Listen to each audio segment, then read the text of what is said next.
السلام عليكم ورحمة الله.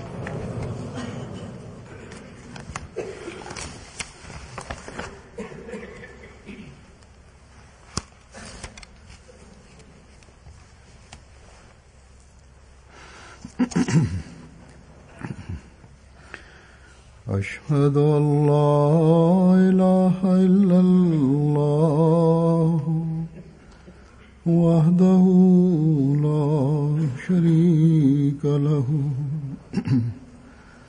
وأشهد أن محمدا عبده ورسوله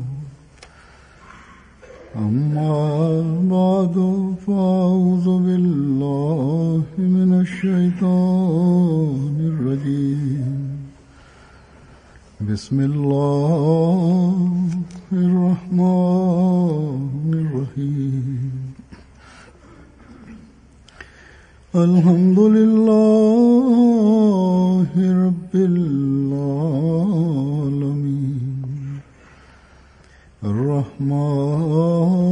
الرحمن الرحيم مالك يوم الدين إياك نعبد وإياك نستعين اهدنا الصراط المستقيم صراط الذين أنعمت عليهم غير المغضوب عليهم ولا الضالين.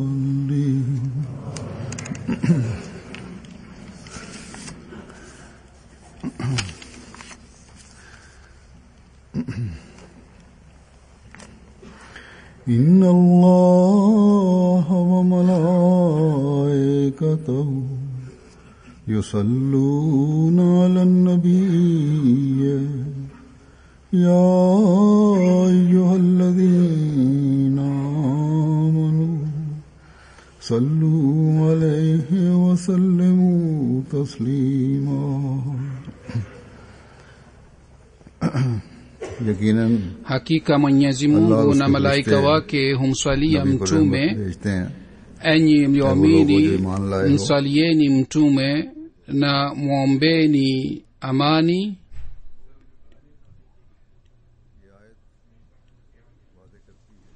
Aya hii inathibitisha na inaonyesha kwamba Mwenyezi Mungu anateremsha rehema zake juu ya nabii wake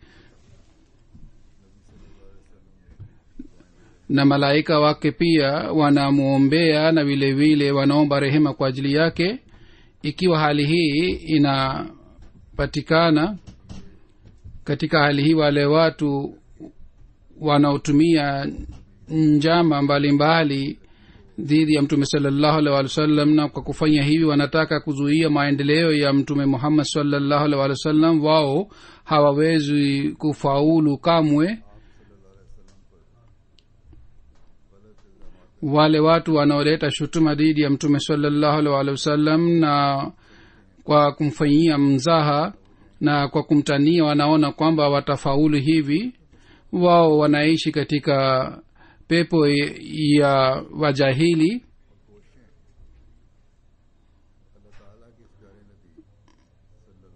Njama yao na hila zao na juhudi yao haiwezi kumdhuru mtume sallallahu alaihi wasallam hata kidogo.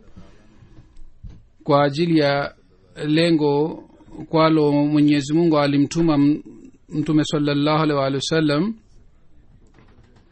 lengo lake litaendelea kupatikana kwa fadhila za Mwenyezi Mungu.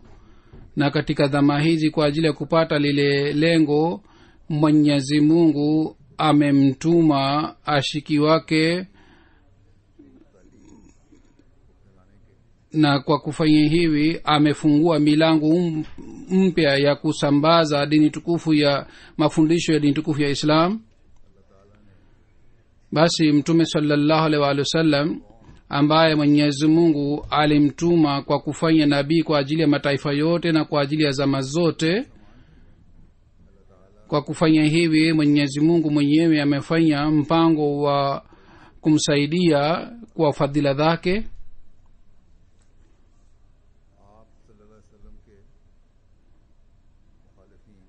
Wapinzani wa mtume sallallahu alaihi wasallam hawakuweza kufaulu zamani wala hawataweza sasa hivi. Hii ndiyo ni uamuzi wa Mwenyezi Mungu.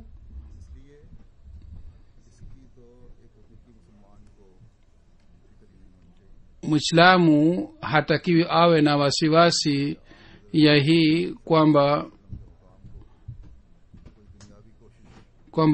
juhudi ya dunia inaweza kuidhuru Islam au heshima ya mtume Muhammad sallallahu alaihi wasallam.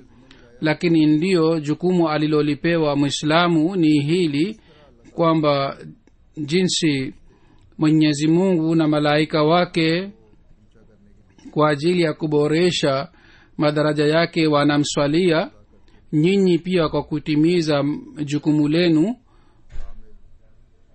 mumswalie mtume Muhammad sallallahu alaihi wasallam ambaye ni nabii wa mwisho na ni nabii kwa ajili ya walimwengu. Hili ni jukumu la Muislamu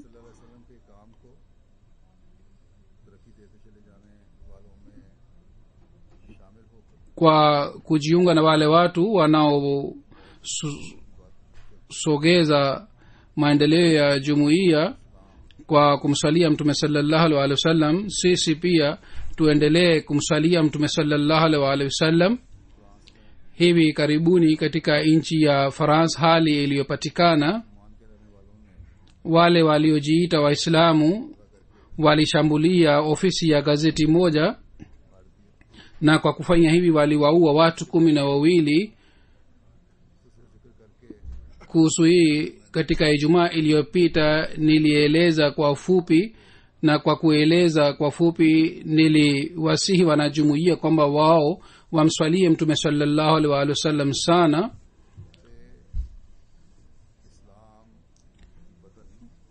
Kwa mauaji haya Islam haikupata ushindi, bali kwa kumsalia mtume sallallahu alaihi wasallam tunaweza kupata lengo letu na kufaulu katika lengo letu.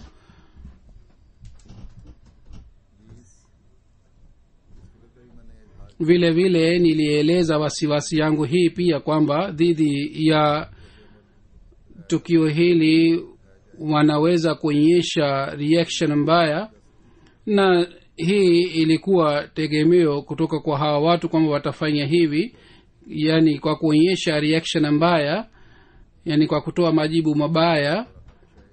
Walichapa tena picha ya mtume Muhammad sallallahu alaihi wasallam, na kitendo chao hiki kilituudhi sana tena, na inatakiwa kitendo hiki kiwaudhi Waislamu wote. Ugaidi huu umeleta faida gani? Miaka 2 au 3 iliyopita hawa waandishi wa habari kitendo walichokifanya wakati ule, na kitendo hiki kilichofichika na kilichosaulika, lakini sasa tena kwa sababu ya amali za Waislamu kitendo hiki kimepata tena sauti.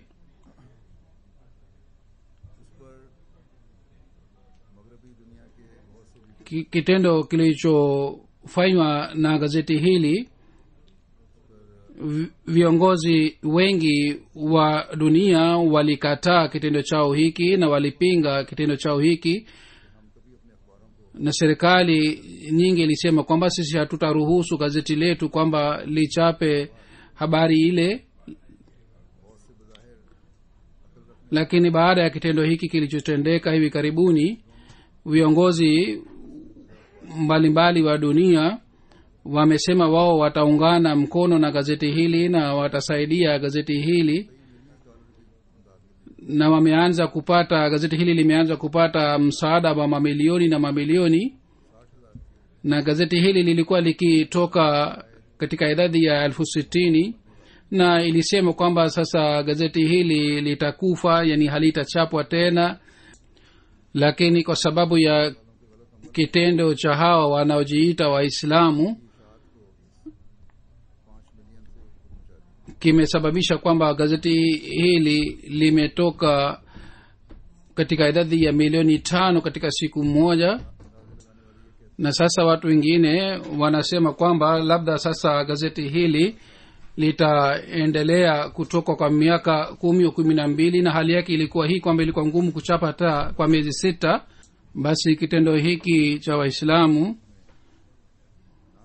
kimeeleza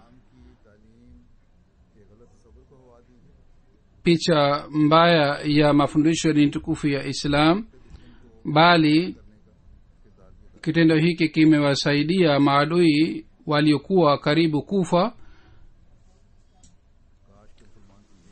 Lao makundi ya hawa Waislamu yanayofanya dhulma kwa jina la Islamu wangeelewa kwamba mafundisho ya mapenzi ya dini tukufu ya Islam yanaweza kuwavuta watu haraka zaidi kuliko vitendo vya aina hii. Jinsi Islam inatoa mafundisho ya subra, mfano wake haupatikani katika dini zingine. Hawa watu wa dunia ni wale ambao jicho lao la dini ni kipofu. Hawa watu wa dunia wanafanya dhihaka na manabii wa Mwenyezi Mungu. Si kwamba wanafanya dhihaka na manabii, hata wanafanya dhihaka na Mwenyezi Mungu pia. Kwa sababu ya vitendo vya hawa watu, ikiwa sisi pia tukifanya vitendo vya ujahili, hawa watu watafanya mambo ya ujahili zaidi. Basi Mwenyezi Mungu anasema kwamba badala ya kupambana na hawa watu, bali nyinyi mnatakiwa mujiepushe mbali na hawa watu.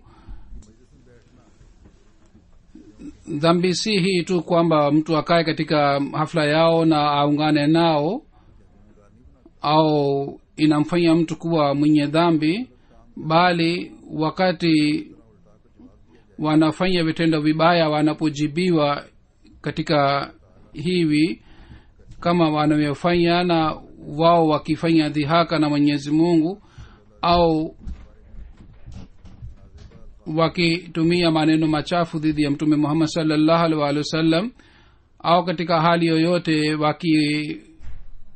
wakijibu katika hali hii, pia wale watu ambao wanaochochea wao pia wanapata dhambi. Basi Muislamu mkweli anatakiwa ajiepushe na hali hii, na inatakiwa hali yake iachwe juu ya Mwenyezi Mungu. Na Mwenyezi Mungu amesema mwenyewe hivi kwamba wakati hawa watakaporudi kwangu, wakati ule watapata adhabu ya amali zao, kwa sababu hatimaye watarudi kwa Mwenyezi Mungu. Wakati ule Mwenyezi Mungu atawaambia kwamba waliendelea kufanya nini. Siku hizi mdui dhidi ya dini tukufu ya Islam, badala ya kushika upanga, anatumia vitendo vya aina hii.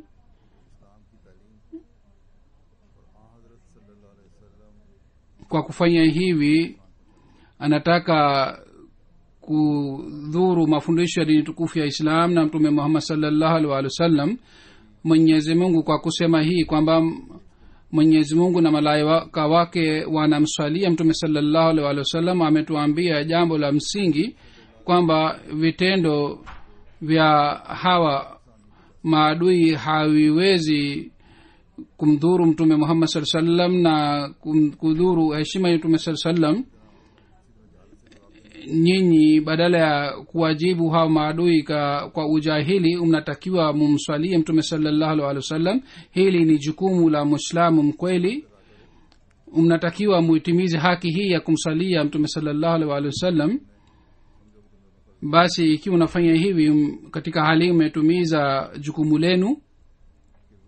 Kama nilivyosema, wale watu waliokuwa dhidi ya gazeti hili, baada ya shambulio hili, wengi wao wameanza kuungana na gazeti hili, kwamba kila mmoja ana haki ya kueleza maoni yake. Lakini pamoja na hawa wapo wengine ambao ni wenye uadilifu na wenye kueleza haki. Hawakupenda kitendo cha gazeti hili, na kwa kufanya hivi wamesema kwamba hii yote imetokea kwa sababu ya usimamizi wa gazeti hili. Kwa mfano gazeti hili liitwalo Charlie Hebdo, mwanzilishi wa gazeti hili aitwaye Henry anasema kwamba picha ya Mtume SAW iliyochorwa ilikuwa lenye kuchochea na kuwasha moto, na kwa sababu ya kitendo hiki mhariri alisababisha kifo cha wenzake, na hii ilikuwa kinyume na kanuni tuliyoweka kwa ajili ya gazeti hili. Vile vile papa pia ametoa maoni mzuri kwamba uhuru wa rai pia inatakiwa iwe na mipaka. Si maana yake kwamba kila moja apewe uhuru, na kila dini ina heshima yake na lazima watu waheshimu, na haitakiwi dini yoyote ishambuliwe. Anatoa mfano wake na anasema kwamba hata marafiki zangu wa karibu ambao wanapanga ziara yake ya kwenda nchi mbalimbali, hata wao wakilaani mama yangu, mimi pia sitawaacha, bali nitawapiga ngumi, na wao wanatakiwa wategemee kwamba nitawafanyia hivi, kwamba nitawapiga. Limradi anasema kwamba hii hairuhusiwi kuwasha jazba za wengine, na hawa watu wamewasha jazba za watu, kwa hiyo hawa ni wenye makosa. Huzuri anasema kwamba maneno haya aliyosema Pope ni sawa kabisa. Waislamu pia wanatakiwa washike akili na hawatakiwi waonyeshe reaction mbaya baada ya leo. Siku hizi media inatawala duniani na inafanya kazi ya kuwasha moto na kuzima moto, na kwa ajili ya kueneza ufisadi na kwa ajili ya kumaliza ufisadi. Media inafanya kazi kubwa sana. Imetokea mara ya kwanza kwamba baada ya tukio hili media ya Uingereza na ya dunia ya nchi mbalimbali imeomba maoni yetu pia. Sisi kuhusu mauaji haya tumesema kwamba ni kinyume na mafundisho ya dini tukufu ya Islam, lakini vile vile kuna mipaka ya kutoa rai pia. Pengine watalaumiwa wale watu duniani wanaochochea jazba za watu wengine. Katika Uingereza Sky News, News 5, BBC Radio, LBC, BBC Live, BBC Leeds na London Live, vile vile Fox TV, CNN, magazeti ya Canada, na katika Ireland, Marekani kuna magazeti mbalimbali. Magazeti haya pia yametoa maoni yao na interview pia zimerushwa, na watu mamilioni wamepata mafundisho sahihi kwa kupitia habari hizi. Na hapa pia TV moja ilichukua interview ya Amir Saheb na interview ya Imam Saheb Tal Mujib Rashid Saheb. Na Marekani na Canada pia kuna wakilishi wetu, wao pia walienda kutoa interview na maoni yao. Walialikwa katika studio na waliulizwa maswali, na katika magazeti pia makala ilichapwa au habari ilichapwa kuhusu sisi pia kwamba tunasema nini. Ilmuradi team ya media imefanya kazi nzuri sana hapa na katika Canada na Marekani pia. Wakati timu yetu ya Canada ilipowasiliana na waandishi wa habari, mwandishi wa habari moja alisema kwamba jumuiya Ahmadiyya ni jumuiya ndogo, lakini kwa kuwa na hali hii kwamba ni jumuiya ndogo, media imetoa habari chungu mzima. Kwa sababu yake ni nini? na jumuiya maoni ya jumuiya ilielezwa sana. Sababu yake ni nini? Hazur anasema kwamba hii ni kudra ya Mwenyezi Mungu, kwamba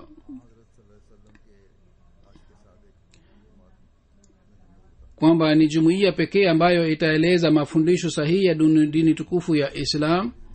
Hii ndiyo ni sababu yake. Hazur anasema ni jukumu letu, kama nilisema katika Ijumaa iliyopita, kwamba sawa na uwezo wetu katika maeneo yetu tupeleke ujumbe huu, kwamba reaction ambayo itasababisha ufisadi duniani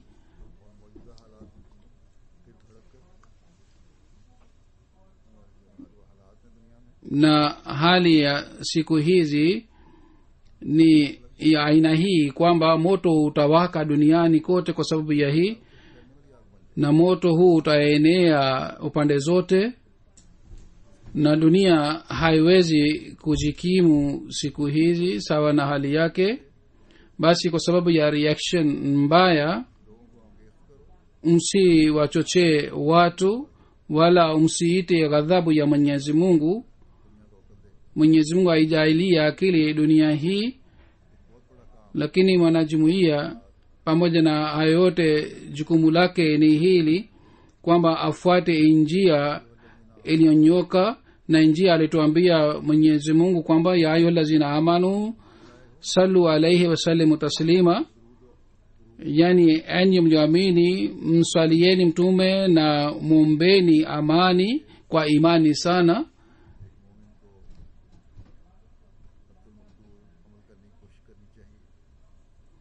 Kila Muislamu anatakiwa afuate amri hii ya Mwenyezi Mungu kwa uwezo wake wote, na hatakiwi aseme kwamba kwa nini anatakiwa afanye hivi. Muaminio hafanyi hivi.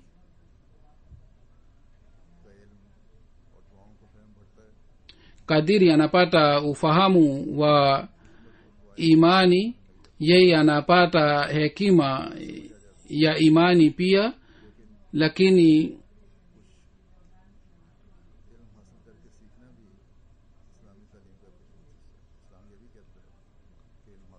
Islam inasema kwamba mupate elimu na mujifunze elimu, na kwa ajili ya kuwa karibu na Mwenyezi Mungu mnatakiwa muelekee kwake. Mungu ametoa amri hii kwamba mujifunze mambo haya yote ili muweze kuelewa hekima haraka iwezekanavyo.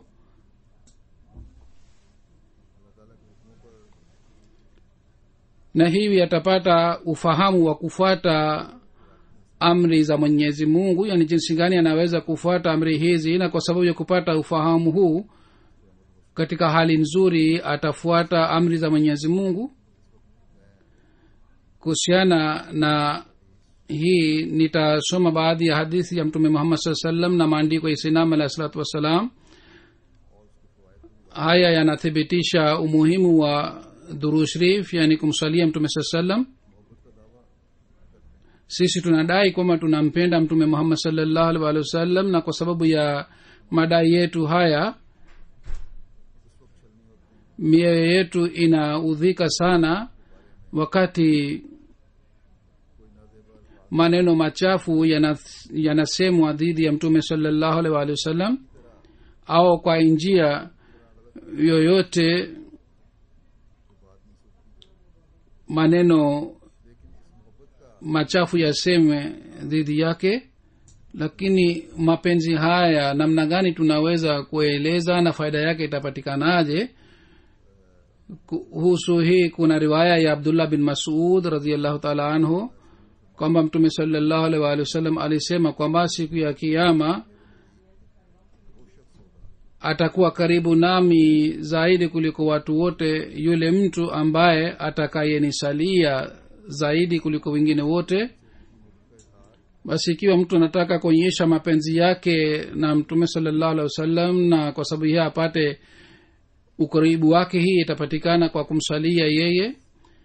Kisha Hazrat Anas radhiyallahu ta'ala anhu anasimulia kwamba Mtume sallallahu alaihi wasallam alisema siku ya kiyama atasalimika katika hatari za kiyama yule ambaye atakayenisalia duniani zaidi kuliko wengine wote. Amesema kwamba hii inatosha kwa ajili yangu kwamba Mwenyezi Mungu na malaika wake wananisalia. Ikiwa Mwenyezi Mungu amesema munisalie, hii Mwenyezi Mungu amewapatieni nafasi ya kupata thawabu. Kisha katika riwaya moja imeeleza jinsi gani dua inatakiwa ifanywe.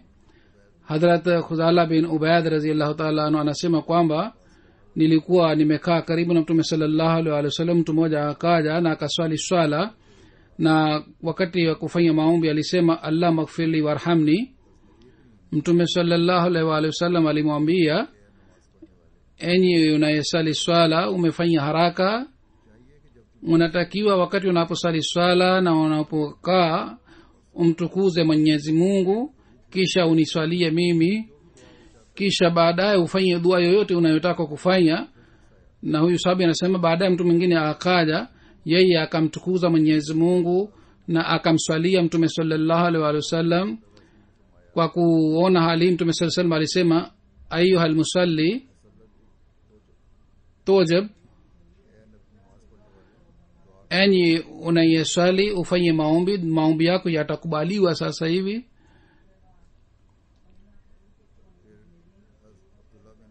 Kisha Hazrat Abdullah bin Amr bin As radhiyallahu ta'ala anhu anasimulia kwamba alimsikia Mtume sallallahu alaihi wasallam akisema kwamba mnaposikia muadhini anasema adhanu, ninyi pia museme maneno yale yale, kisha baadaye munisalie mimi.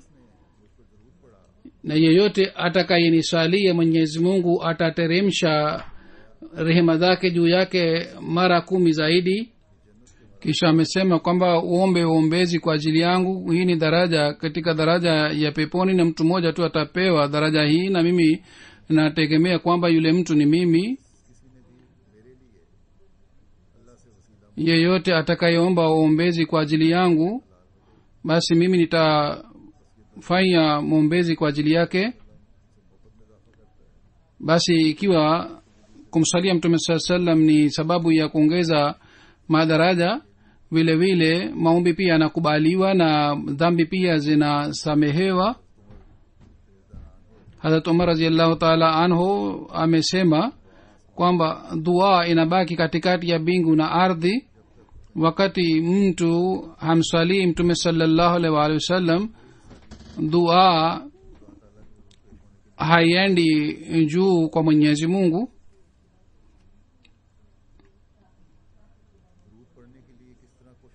Kwa ajili ya kumsalia Mtume sallallahu alaihi wasallam, jinsi gani tunatakiwa tufanye juhudi kuhusu hii, Sayyidina al-Islam anasema wakati alipomwandikia barua mfuasi wake mmoja, alisema uendelee kumsalia Mtume sallallahu alaihi wasallam. Kama mtu anataka baraka kwa ajili ya mpendwa wake, vile vile kwa shauku sana na kwa imani sana, uendelee kumsalia Mtume sallallahu alaihi wasallam, na ufanye hivi kwa unyenyekevu sana.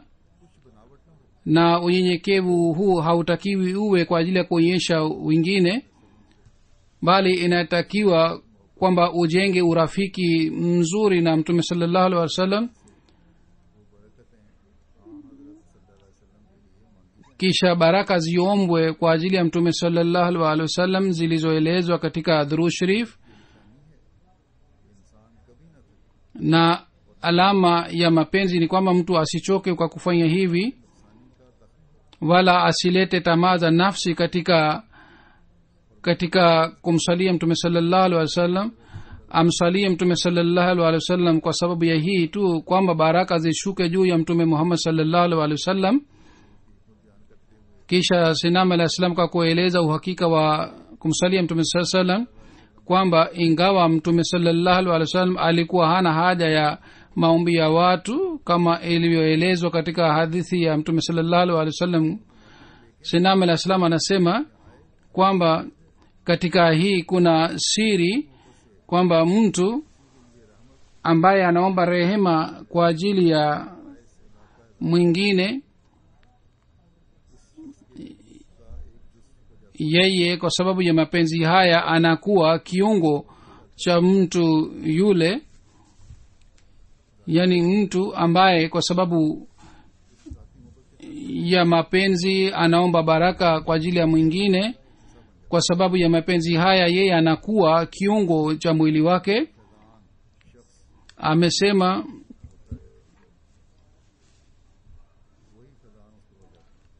baraka yoyote anayoomba kwa ajili ya rafiki yake, baraka zile zinashuka juu yake pia, na fadhila zinazoshuka juu ya yule aliyeombewa vile vile baraka zile na fadhila zile zinashuka juu ya yule anayeomba. Juu ya mtume sallallahu alaihi wasallam kuna baraka za Mwenyezi Mungu chungu mzima, lakini wale wanaomba baraka kwa ajili ya mtume sallallahu alaihi wasallam wao pia wanapata sehemu kutoka katika baraka hizi. Basi huzur anasema tunatakiwa tuwe na mapenzi ya hali ya juu na mtume Muhammad sallallahu alaihi wasallam.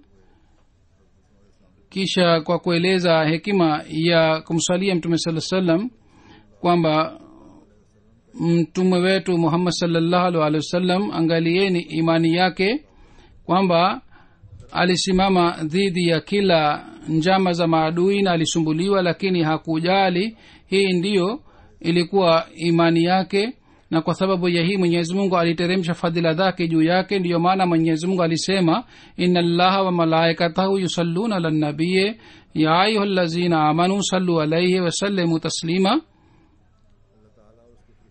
Yani hakika Mwenyezi Mungu na malaika wake humswalia mtume, enyi mliamini msalieni mtume. Na amesema aya hii inaonyesha waziwazi kwamba vitendo vya mtume sallallahu alaihi wasallam vilikuwa wa aina hii kwamba Mwenyezi Mungu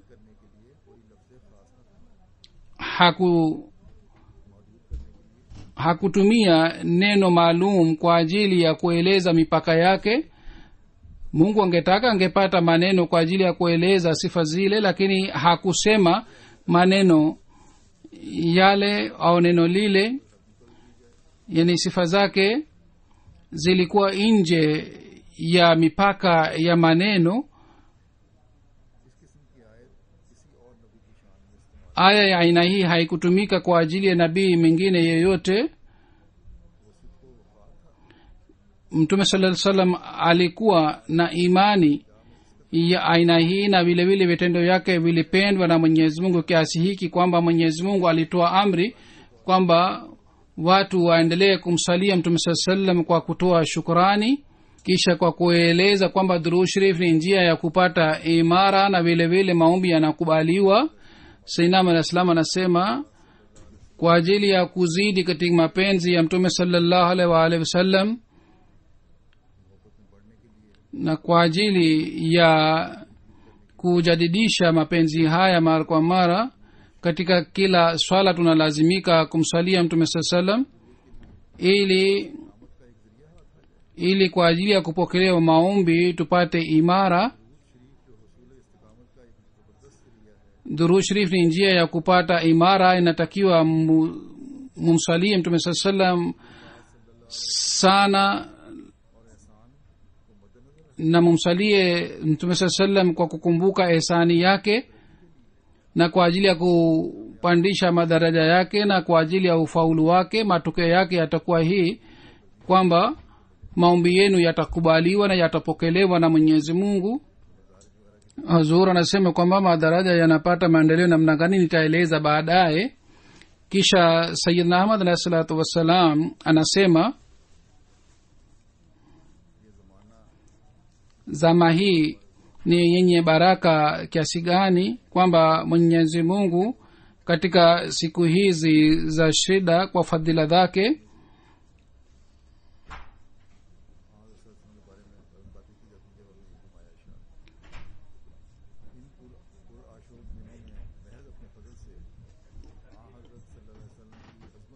kwa ajili ya kuonyesha heshima ya Mtume sallallahu alaihi wasallam aliinuia kwamba aisaidie Islam na kwa ajili ya hii alianzisha jumuiya hii. Nataka kuwauliza wale watu wanaokuwa na uchungu kwa ajili ya islam na wanaheshimu dini tukufu ya islam, wao waniambie kwamba je, kuna dhama yoyote iliyopita zaidi ya hii, jinsi islam inayosumbuliwa na inayolaumiwa na dhihaka inafanywa dhidi ya mtume saa salam na dini tukufu ya islam. Nasikitika kwa kuona hali ya waislamu, na kwa sababu ya hali hii baadhi wakati nakosa utulivu kwamba hawahisi hali hii kwamba wao wanafedheheshwa. Je, Mwenyezi Mungu alikuwa hajali heshima ya mtume saa salam kwamba kwa kuona hali hii na hakuanzisha silsila yoyote?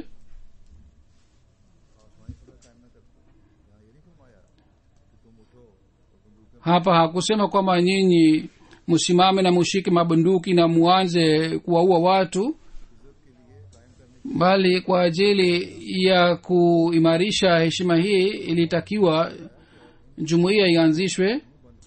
Na amesema kwamba kwa kutumia hoja kwa kupata ushindi, heshima ya mtume sallallahu alayhi wasallam ingesambazwa duniani, ili wakati Mwenyezi Mungu na malaika wake wanapomsalia mtume sallallahu alaihi wasallam katika hali hii ya dhihaka, kumsalia mtume sallallahu alaihi wasallam ni muhimu kiasi gani, na kwa ajili ya hii alianzisha jumuiya hii. Basi Hazur anasema jukumu letu linazidi zaidi kwamba tumsalie mtume sallallahu alaihi wasallam zaidi kuliko zamani.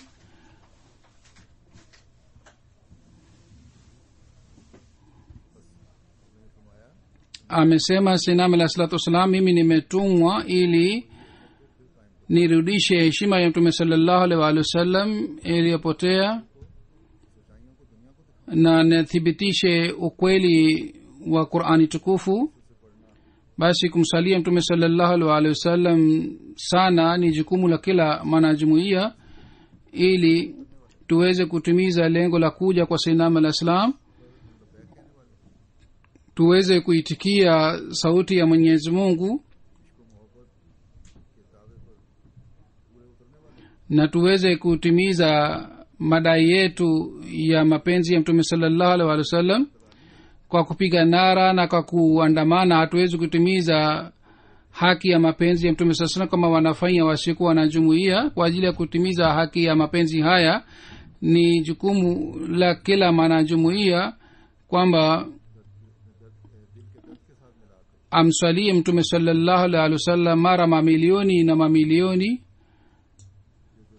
Kumswalia mtume sallallahu alaihi wasallam hivi itafaa zaidi kuliko risasi ya mabunduk. Kisha kwa kueleza maelezo zaidi anatufundisha namna gani tunatakiwa tumsalie mtume sallallahu alaihi wasallam. Anasema Sayyidina alayhi salatu wasalam wakati alipomwandikia barua mfuasi wake mmoja, alisema kwamba kila kitendo kinatakiwa kiwe safi kutoka katika tabia ya kuonyesha wengine, wala isiwe mila, bali inatakiwa mapenzi yapatikane moyoni.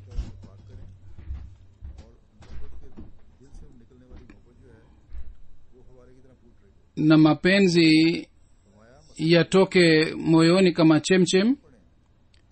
Umsimsalie mtume sallallahu alaihi wasallam hivi kama watu wa kawaida wanasoma sawa na ndege. Wao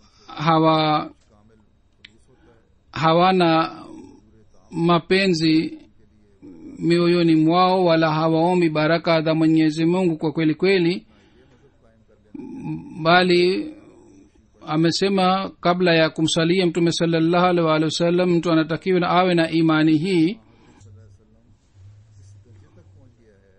kwamba madaraja ya mtume sallallahu alaihi wasallam ni ya aina hii, kwamba tangu Mwenyezi Mungu ameomba dunia hii mpaka mwisho wa dunia hii kuna mtu yeyote ambaye anaweza kuja mtu ambaye atapata maendeleo zaidi kuliko mtume sallallahu alaihi wasallam.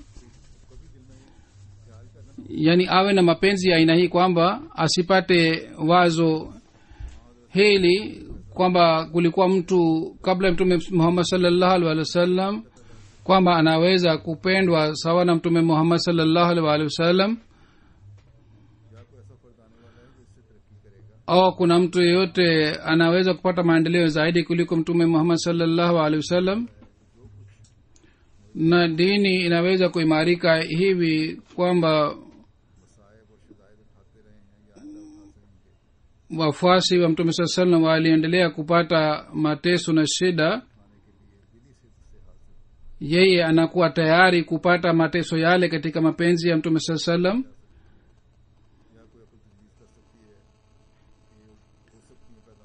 Yani kwa moyo safi anakuwa tayari kupokea mateso ya kila aina katika mapenzi ya mtume sallallahu alaihi wasallam, na asiwe na wasiwasi moyoni mwake katika kupata mateso haya, na asiwe mtu mwingine yeyote ambaye anakuwa mshirika katika mapenzi haya mtume sallallahu alaihi wasallam. Imani inapopata hali ya aina hii, katika hali hii tunatakiwa tumsalie mtume sallallahu alaihi wasallam kwamba Mungu ateremshe baraka zake kwa kikamilifu, na heshima ya mtume sallallahu alaihi wasallam imarike katika dunia hii na katika akhira. Na dua hii na durud sharifi inatakiwa isemwe kwa moyo safi, kama wakati mtu anafanya maombi wakati wa shida. Hata zaidi ya hii, na mtu hatakiwi awe na nia hii kwamba kwa sababu ya kumsalia mtume sallallahu alaihi wasallam nitapata thawabu hii au nitapata daraja fulani, bali awe na lengo hili tu kwamba baraka za Mwenyezi Mungu zishuke juu ya mtume Muhammad sallallahu alaihi wasallam na jalali yake iangae katika dunia na akhira. Na usiku na mchana asome kwa makini, na asiwe na tamaa ingine, bali kwa nia safi amsalie. Na durud sharifi inaposaliwa hivi, hii inakuwa nje ya mila. Katika hali hii atapata nuru, na pamoja na hii anatakiwa aliye pia wakati wa kumswalia.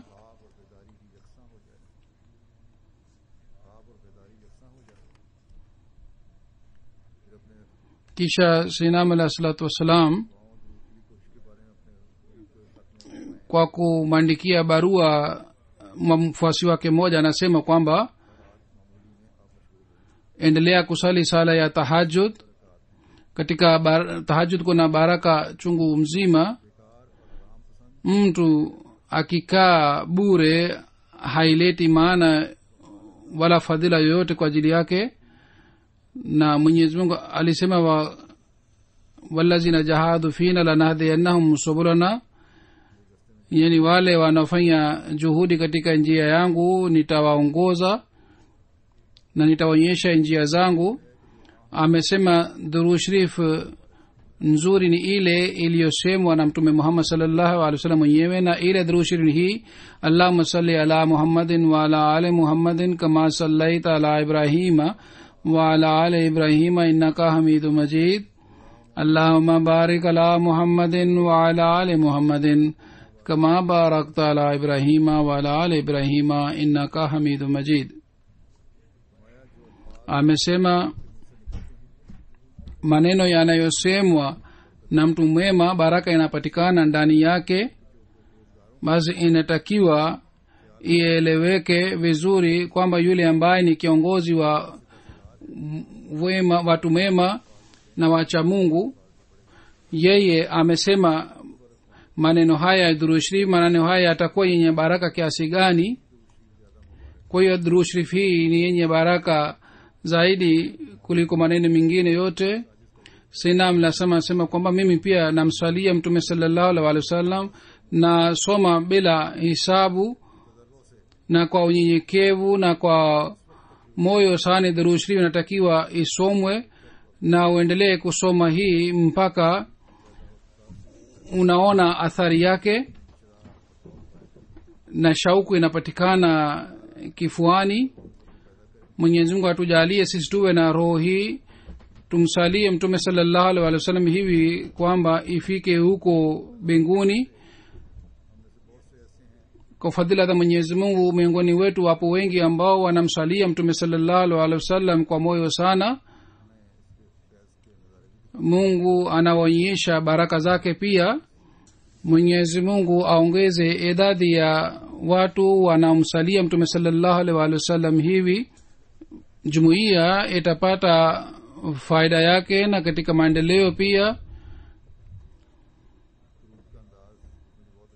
Mimi napenda sana jinsi aliyokuwa akimsalia halifa wa pili, ingawa watu wengine wanamsalia mtume sallallahu alaihi wasallam sawa na hii, lakini jinsi alivyokuwa akimsalia mtume sallallahu alaihi wasallam nataka kuweka mbele yenu. Kwa kumsalia mtume sallallahu alaihi wasallam hivi mapenzi ya mtume sallallahu alaihi wasallam yanaongezeka, na vile vile tunajua maana ya kufanya dua kwa ajili ya jumuiya. Amesema halifa wa pili kwamba tunapofanya maombi kwa ajili ya wengine, dua ile kwa ajili yetu sisi pia inakuwa baraka.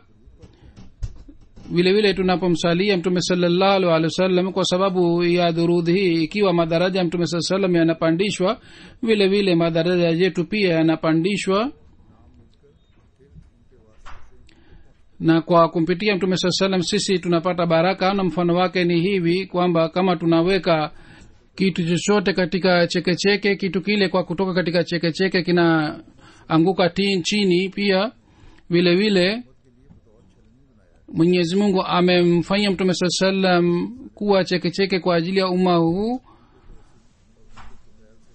Kwanza mtume sallallahu anapata baraka, na kwa kumpitia yeye sisi tunapata baraka. Wakati tunapomsalia mtume sallallahu alaihi wasallam, Mwenyezi Mungu anapandisha madaraja ya mtume sallallahu alaihi wasallam kwa sababu ya hii. Na vile vile anamwambia mtume sallallahu alaihi wasallam kwamba zawadi hii ya durud imetuma kutoka kwa mtu fulani, mwaminio fulani. Kwa kupata zawadi hii ya mwaminio, mtume sallallahu alaihi wasallam anatuombea, na Mwenyezi Mungu kwa sababu ya maombi yake anatupatia baraka zake. Naeleza kuhusu mimi kwamba wakati wote napoenda katika kaburi la Sayyidina al-Islam kwa ajili ya maombi, nimeweka desturi yangu hii kwamba kwanza nafanya maombi kwa ajili ya mtume sallallahu alaihi wasallam, kisha nafanya maombi kwa ajili ya Sayyidina al-Islam.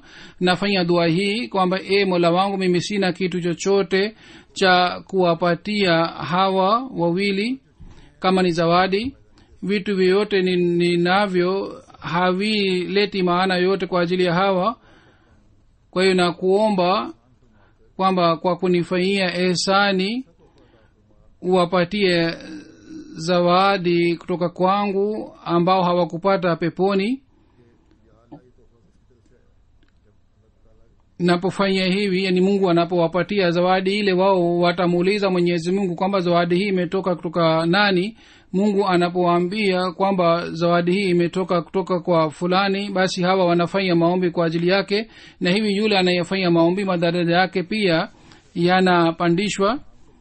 Na msingi wake unapatikana ndani ya Qur'ani tukufu kwamba maombi yanafaa kwa ajili ya wafu. Katika Qur'ani tukufu Mungu amesema fahayu bi asana. Mungu ametukumbusha kwamba ikiwa mnapewa zawadi, ninyi pia mnalazimika kumpatia zawadi nzuri zaidi kuliko ile, au angalao sawa na zawadi mliopewa mumrudishie.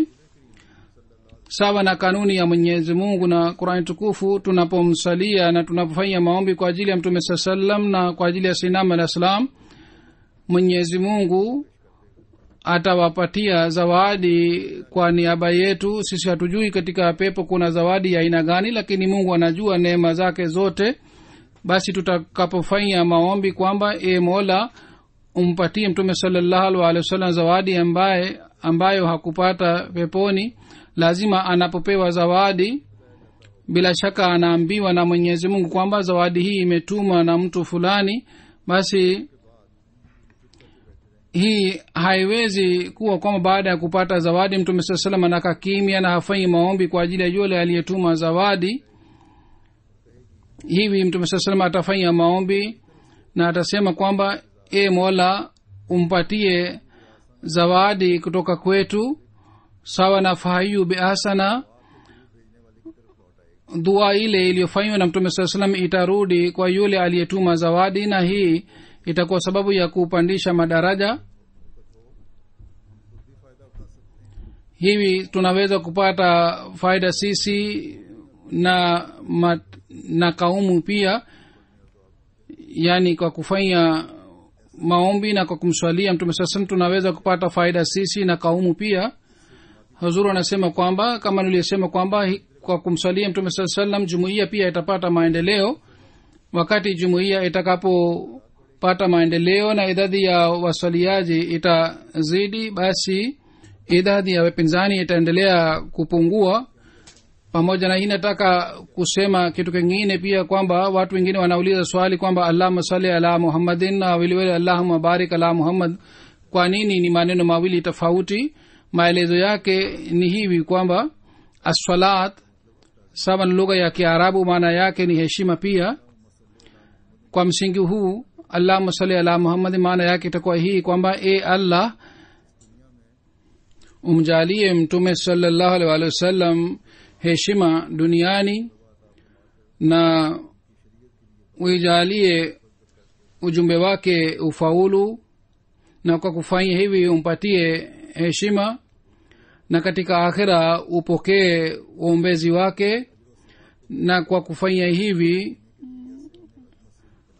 ongeze ujira wake. Kisha katika hadithi ya mtume sallallahu alaihi wasallam wakati wa kumsalia mtume sallallahu alaihi wasallam, barik ala Muhammadin, maneno haya yametajwa. maana yake ni hii kwamba Allah, heshima yoyote uliopanga kwa ajili ya mtume sallallahu alaihi wasallam uhakikisha kwamba heshima ile imepatikana na iendelee kupatikana, yani isikatike. Basi muktasari wake ni hii kwamba Allahumma salli ala Muhammadin, katika hii kuna dua ya kupata ushindi na vile vile kuna dua ya kupata mumbezi wake. Na katika Allahumma barik, heshima ya mtume sallallahu alaihi wasallam imeombwa kwamba iendelee kuboreka. Mwenyezi Mungu atujalie tuweze kumsalia mtume sallallahu alaihi wasallam kweli kweli,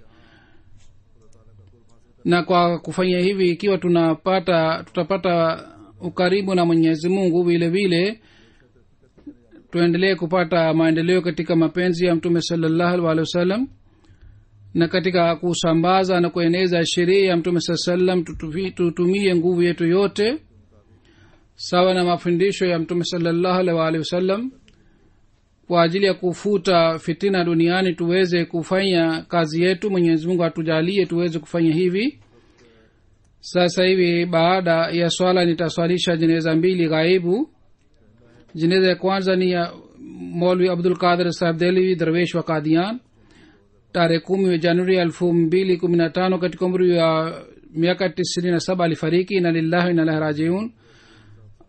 Alikuwa mtoto wa Dr. Abdurrahman, alikuwa sahabi wa Sayyidina Muhammad sallam. Alipata degree ya Maulvi Fazl katika Qadian. Alitumikia jumuiya, aliwahi kuwa katibu mkuu kwa muda mrefu, naib nazir dawat tabligh, muawan nazir ala, nazim jaidad. Aliwahi kuwa kazi ya silsila na auditor Sadr Anjuman Ahmadiyya, secretary Bahishti Makbara, naib Sadr Ansarullah. Maulvi Sahib marehemu aliandika makala moja katika risala mashkat 2003 katika makala ile marehemu aliandika kwamba Mir Muhammad Ishaq Saheb alikuwa akitufundisha hadith na alikuwa akinipenda sana. Alisema kwamba niandike ombi la kwenda Misri kwa ajili ya kusoma. Kwa hiyo nikaandika ombi na nikawapatia wasimamizi, nikapata majibu kwamba yule ambaye hana fedha ya kutengeneza pasi ataendaje kule Misri. Nikamwambia Misa kwamba nimepata majibu haya.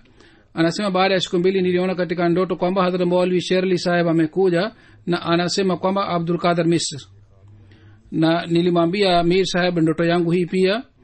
Kwa bahati ilitokea hivi kwamba ilikuwa wakati wa vita ya pili ya ulimwengu na vijana walipokelewa katika wanajeshi. Kwa mimi pia nikajiunga na jeshi, na wanajeshi walikuwa wakipewa likizo, na mimi kwa ajili ya likizo nikaona kwamba badala kuja India niende Rome. Kule karibu na kanisa ilikuwa ukumbi. Nilipouliza watu wakaniambiwa kwamba mara moja katika wiki papa anakuja hapa na anahutubia watu na watu wanapata baraka kutoka kwake. Anasema ilikuwa Jumatatu. Mimi pia nikaenda kule kwenye ukumbi. Watu walikuwa wamesimama katika duara. Papa alitoa hutuba kuhusu amani, kisha baadaye alianza kupita karibu na watu. Yeye alipokuja karibu namu nikapeana mkono, yeye pia akapeana mkono na nikashika mkono wake, na kwa kushika mkono wake nikampelekea ujumbe wa Islam na nikamwambia kuhusu ujaji wa Masihi aliahidiwa alayhi salatu wasalam kwamba ameshakuja, na yeye anaitwa Hazrat Mirza Ghulam Ahmad Qadian aliyedai kuwa Masihi aliahidiwa. Mimi nimempokea, kwa hiyo na kualika na kukaribisha wewe pia umpokee. Hivi alimpatia ujumbe wa Islam. Kwa kusikia hivi Pope alifurahi. Watu baadaye wakajumuika karibu nami na wakapongeza kwa kuona ujasiri wangu. Nilimwandikia halifa wa pili tukio hili.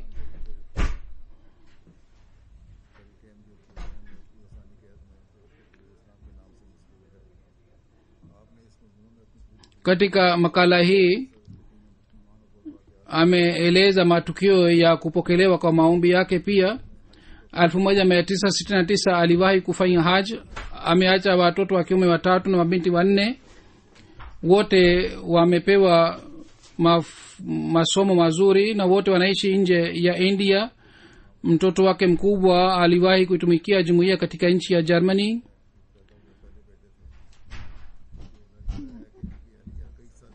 Mke wake alifariki zamani na alikuwa akikaa peke yake. Mabinti zake walisema aje ahamie Germany. Akasema msiseme hivi, mimi sitaki kwenda kutoka hapa. Kwa miaka na miaka alikaa Qadian mpaka mwisho wa uhai wake. Aliwahi kuwa darwesh, alikuwa musi katika bashti makbara ya Qadian.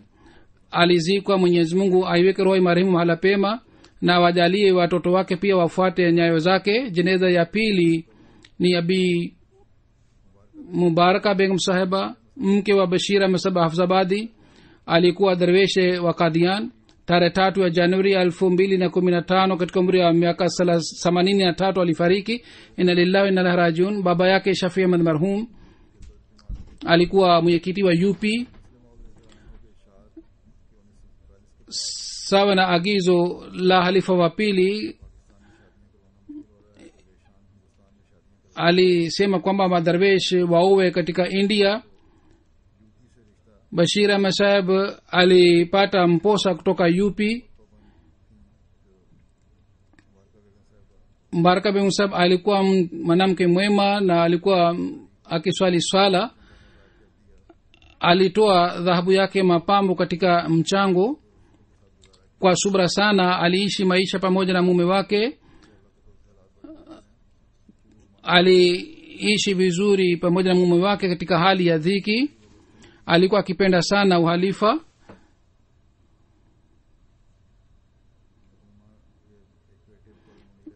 Munira Masaba Hafzabadi ambaye ni mtoto wa marehemu ni wakili ala wa wakfe jadid siku hizi na vile vile ni mwenyekiti wa management committee na yeye ametoa wakfu maisha yake na mtoto wake mwingine ni daktari. Mabinti zake watatu wanaishi katika Pakistan. Wakati alipofariki mabinti wawili walikuwa pale. Marehemu alikuwa Musia, amezikwa katika Bashti Makbara. Mwenyezi Mungu aiweke roho ya marehemu mahala pema, awajalie watoto wake wao waendelee kufuata jumuiya, bali wao shiriki katika kazi ya jumuiya na imani yao na yakini yao imarike sana. Amin.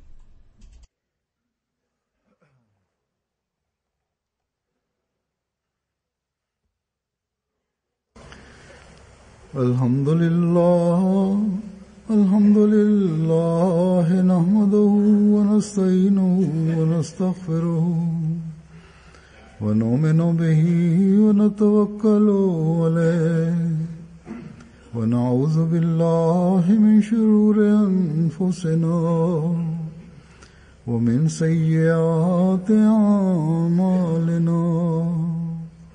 من يهده الله فلا مضل له ومن يضلله فلا هادي له ونشهد أن لا إله إلا الله ونشهد أن محمدا عبده ورسوله.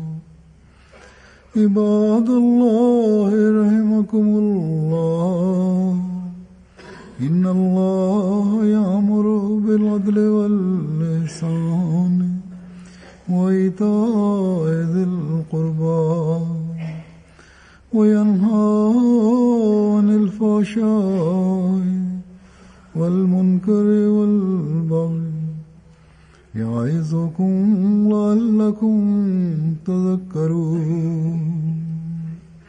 اذكروا الله يذكركم وادعوه يستجب لكم ولذكر الله أكبر.